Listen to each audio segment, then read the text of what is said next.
So, I've got to admit that way back in the late 70s and early 80s, I wasn't the biggest Shelley Hack fan.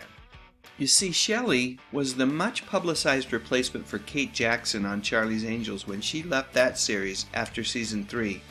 At that point in time, Shelley's face was pretty much everywhere, not just because she was Charlie's newest angel, but also because she was a model very much in high demand.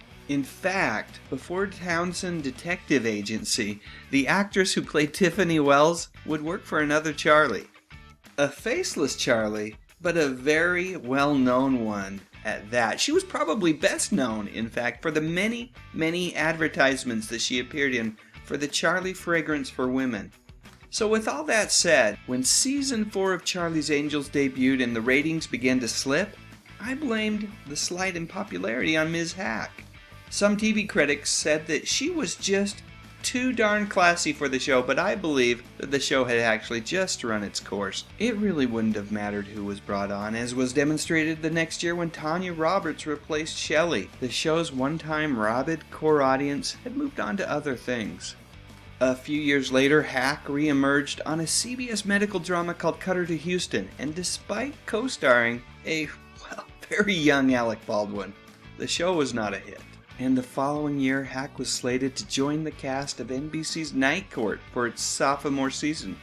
But just days before filming was supposed to start, Hack was notified that her services as District Attorney Christine Sullivan would not be needed. As TV Guide so aptly put it on their cover, her new series, which premiered in 1986 called Jack and Mike, was one more shot at success. Of course, Jack and Mike was not the career shot in the arm that she'd hoped it would be.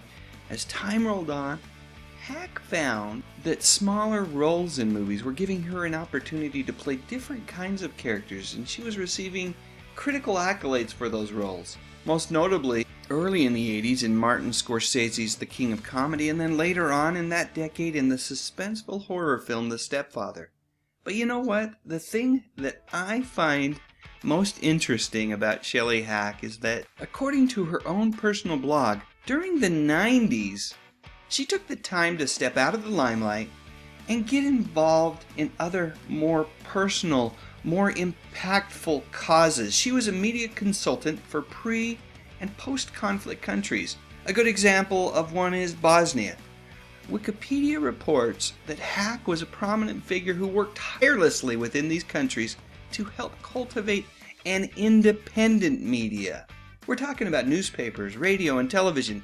These are countries that had previously been reliant upon biased and sometimes wildly inaccurate content provided by state media. Wow.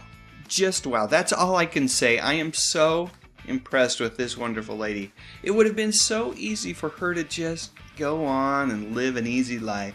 Enjoy the wealth that she had accumulated during her time in the spotlight. But that, my friends, apparently isn't Shelley Hack's style. More recently, Shelley returned to the Townsend Detective Agency set to host Angels Week on A&E's biography program.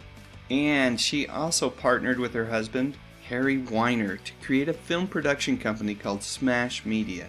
If you watch the Hallmark Channel and you are a sucker for romantic comedies the way that I am, then you've probably seen some of the shows that Shelley has had a hand in creating.